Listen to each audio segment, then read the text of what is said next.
दोस्तों, इजराइल पर ईरान के हमले के बाद मिडिल ईस्ट में अब सीधी लड़ाई की आशंका बढ़ गई है। ईरान ने इजराइल पर 200 से ज्यादा बैलिस्टिक मिसाइलें दागी और दावा किया कि उसकी अधिकांश मिसाइलें अपने निशाने पर ही लगी है। हालांकि इजराइल का कहना है कि उसने मैक्सिमम मिसाइलों को हवा में ही मार गिराया है, लेकिन इस हमले के बाद इजराइल के प्रधानमंत्री बेंजामिन नेतन्याहू ने ईरान के खिलाफ जवाबी कार्रवाई की कसम खा ली है।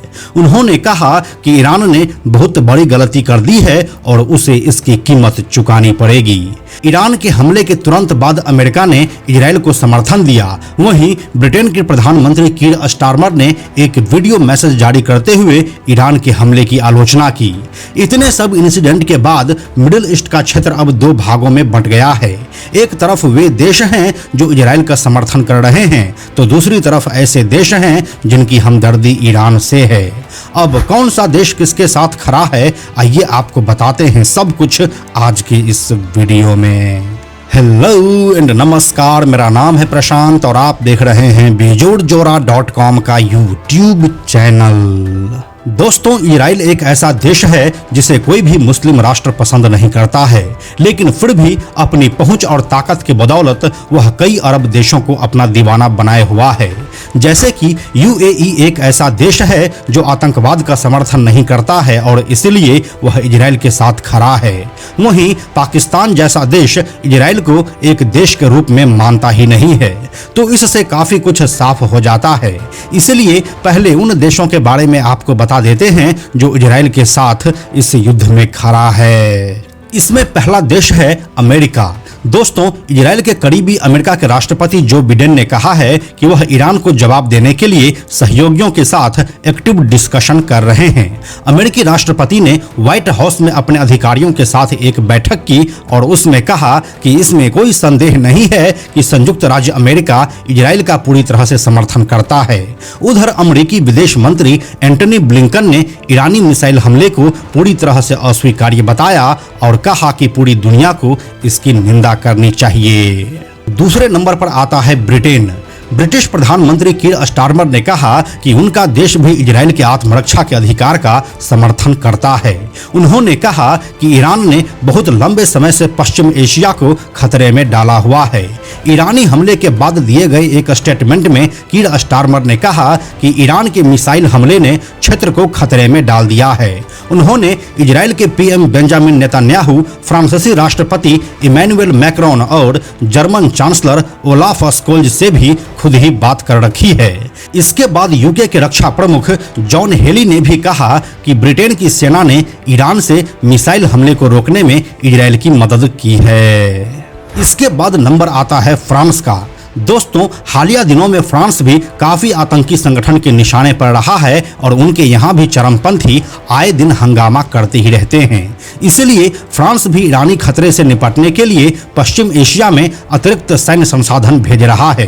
फ्रांसीसी राष्ट्रपति ने कहा, इजराइल की सुरक्षा के लिए प्रतिबद्ध फ्रांस ने आपातकालीन सुरक्षा कैबिनेट की बैठक के बाद ईरानी खतरे का मुकाबला करने के लिए पश्चिम एशिया में अपने सैन्य संसाधनों को जुटाया और हम आतंकवाद के खिलाफ इस जंग में इजराइल के साथ खड़े हैं। अब नंबर आता है जापान का। जापानी प्रधानमंत्री शिगेरू इशिबा ने कहा कि ईरान द्वारा इजराइल पर मिसाइल हमले अस्वीकार्य हैं।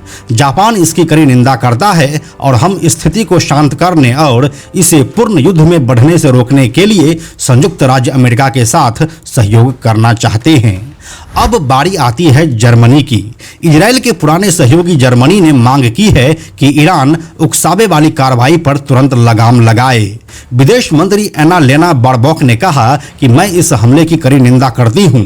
ईरान को तुरंत हमला रोकना चाहिए क्योंकि यह क्षेत्र को रसातल की ओर ले जा रहा है।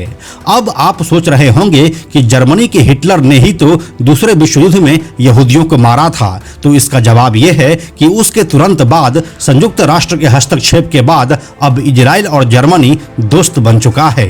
ठीक वैसे ही जैसे परमाणु हमले के बाद अब जापान भी अमेरिका का दोस्त बन चुका है। दोस्तों, इजराइल के समर्थन वाले राष्ट्र में अगला नाम आता है ऑस्ट्रेलिया का। ऑस्ट्रेलिया के प्रधानमंत्री एंथनी अल्बानी ने इजराइल पर ईरान की मिसाइल हमले की निंदा की और तनाव कम करने का आह्वान किया है। उन्होंने मीडिया से कहा कि हम ईरान की हरकतों से बहुत चिंतित हैं, इसलिए हम उनकी निंदा करते हैं। उन्होंने कहा कि इजराइल को अपनी रक्षा करने का अधिकार है और इस मुश्किल हालात में हम इजराइल के साथ खड़े हैं। अब जैसा कि हम देख रहे हैं कि अमेरिका और यूरोप की बड़ी शक्तियों के साथ ऑस्ट्रेलिया भी इजराइल के साथ खड़ा है, तो अब हमें ईरान की तरफ भी देखना चाहिए। तो आइए अब आपको बताते हैं कि ईरान के साथ कौन कौन से देश खड़ा है। इस लिस्ट में तो सबसे पहला नाम आता है रूस का। दोस्तों, ईरान और रसिया के बीच दशकों से संबंध है। इसकी सबसे बड़ी वजह दोनों पश्चिमी विचारों के विरोधी है। हाल के दिनों में ये दोनों और करीब आ गए हैं। यूक्रेन से लड़ाई के बाद ईरान ने रूस को कथित तौर पर हथियार और दूसरी चीजें भी दी है। एक और चीज पर गौर करना जरूरी है कि ईरान ने इजराइल पर तब हमला किया जब रूसी पीएम मिखाइल मिशुस्तिन इसी सप्ताह की शुरुआत में तेहरान के दौरे पर गए थे। इसी के साथ रूसी विदेश मंत्रालय की प्रवक्ता मारिया जखारोवा ने कहा कि मध्य पूर्व में बिडेन प्रशासन पूरी तरह से विफल रहा है, यानी कि उसका सीधा इशारा अमेरिका की तरफ है जो इस जंग में इजराइल के साथ खड़ा है। अब इस लिस्ट में अगला नाम आता है चीन का। दोस्तों, पिछले महीने वरिष्ठ ईरानी अधिकारियों के साथ चर्चा में चीन के दो शीर्ष राजनयिकों ने ईरान समर्थित हिजबुल्लाह और इजराइल के बीच एक व्यापक संघर्ष की बढ़ती संभावना के मद्देनजर तेहरान के लिए समर्थन व्यक्त किया था। चीनी विदेश मंत्री वांग यी ने न्यूयॉर्क में संयुक्त राष्ट्र महासभा की बैठक के दौरान ईरानी राष्ट्रपति मसूद पेजेश्कियन से मुलाकात की। उन्होंने कहा कि तेहरान को अपनी संप्रभुता, सुरक्षा, क्षेत्रीय अखंडता और राष्ट्रीय गरिमा की रक्षा करने में बीजिंग उसका समर्थन करता है। अब इस लिस्ट में नाम आता है तुर्की का। तुर्की के राष्ट्रपति रेसेप तैयप एर्दोगन ने लेबनान में इजराइल के जमीनी अभियान की निंदा की और संयुक्त राष्ट्र तथा अन्य अंतर्राष्ट्रीय संगठनों से आग्रह किया कि वे बिना समय बर्बाद किए इजराइल को रोकें। एर्दोगन लगातार इजराइल की आलोचना करते रहे हैं। उन्होंने हाल ही में नेतन्याहू की तुलना नाजी जर्मनी के एडोल्फ हिटलर से करते हुए कहा, मैं खुले तौर पर कहता हूं कि इजरायली नेतृत्व उन्माद और विशुद्ध धार्मिक कट्टरता के साथ काम करते हुए फिलिस्तीन और लेबनान के बाद हमारी मातृभूमि पर अपनी नजरें गड़ाएगा। अब ये बात कहां तक सही है, ये तो आने वाला वक्त ही बताएगा। अब ईरान के समर्थन वाला अगला देश है लेबनान। इजराइल और लेबनान के बीच हमेशा से 36 का आंकड़ा रहा है। वह ईरान का करीबी है और ईरान ने इजराइल पर हमला भी हिजबुल्लाह के चीफ हसन नसरल्लाह की मौत के बाद किया, जो लेबनान की धरती से ही ऑपरेट करता है। इस लिस्ट का अब अगला नाम है यमन। इजराइल ने लेबनान में हिजबुल्लाह के खिलाफ अभियान शुरू किया तो यमन के ईरान समर्थित हौथी विद्रोही सामने आकर खड़े हो गए। उन्होंने इजराइल पर हमला भी किया जो कि नाकाम रहा। ईरान के साथ खड़े यमन के हौथी विद्रोही मध्य पूर्व में चल रहे संघर्षों में एक महत्वपूर्ण खिलाड़ी हैं जो हमास और हिजबुल्लाह के साथ खड़ा है। तो दोस्तों, अब आपके सामने स्क्रीन पर जो चार्ट दिख रहा है उससे यह काफी साफ हो जाता है कि पश्चिम एशिया में चल रहे इस जंग में कौन सा देश किसके साथ खड़ा है। इस चार्ट को देखकर आपको काफी कुछ समझ में आ जाएगा। अब अगर भारत के स्टैंड की बात करें तो अभी तक अपना देश न्यूट्रल पोजीशन में खड़ा है। वो बस ईरान और इजराइल दोनों से शांति की अपील कर रहा है, लेकिन भारत ने एक बात जरूर कही है कि इस दुनिया में आतंकवाद की कोई जगह नहीं है और भारत आतंकवाद के खिलाफ इस जंग में पूरी दुनिया के साथ खड़ा है।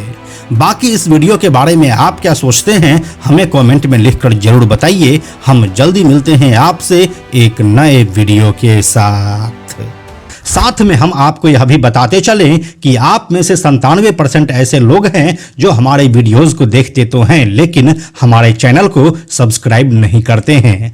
ऐसे लोगों से हमारी हाथ जोड़कर विनती है कि अगर आपको हमारे वीडियोस पसंद आ रहे हैं तो आप बेजोड़ जोड़ा के इस चैनल को सब्सक्राइब जरूर कर लीजिए।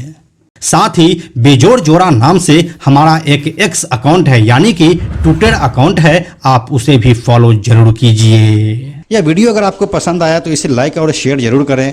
आने वाले वीडियोस के लिए बेजोड़ जोड़ा को सब्सक्राइब करके बेल आइकन को टच करना ना भूलें। Thank you so much.